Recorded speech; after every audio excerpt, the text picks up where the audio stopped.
వందనాలు చెల్లిస్తున్నాం ప్రభువా. దేవా ఈ యొక్క నాయన సాయంకాల సమయంలో ప్రభువా సోదరి భాగ్య బాబురావు నుంచి వర్తించిన ఇద్దరు కుమారుని బట్టి మీకు వందనాలు ప్రభువా.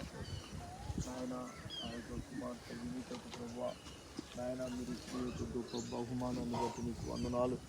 నాయన వారి కుటుంబము నాయన బిడ్డ వెళుతూ వస్తున్నప్పటికీ ఆ బిడ్డ కొరకు నాయన ఒక మంచి వెహికల్ తీసుకొని వెళ్ళొస్తుంది ప్రభువా. దీనిని మీ రక్తంలో చేయి ప్రభువా. నాయన దీనిపైన ఉన్న దోషాన్ని తొలగించి దేవా నాయన నీవు ఇచ్చినందుకు నీకు కృతజ్ఞతలు తండ్రి. ఇది నాయన నీకే సమర్పించుకుంటున్నాం. కుమార్తె దీనిపైన వెళ్తూ వస్తున్నప్పటికీ నీ సన్నిధి నీ కాపుదలని భద్రత ఉంచమని ప్రార్థిస్తున్నాం. ముందు వెనుక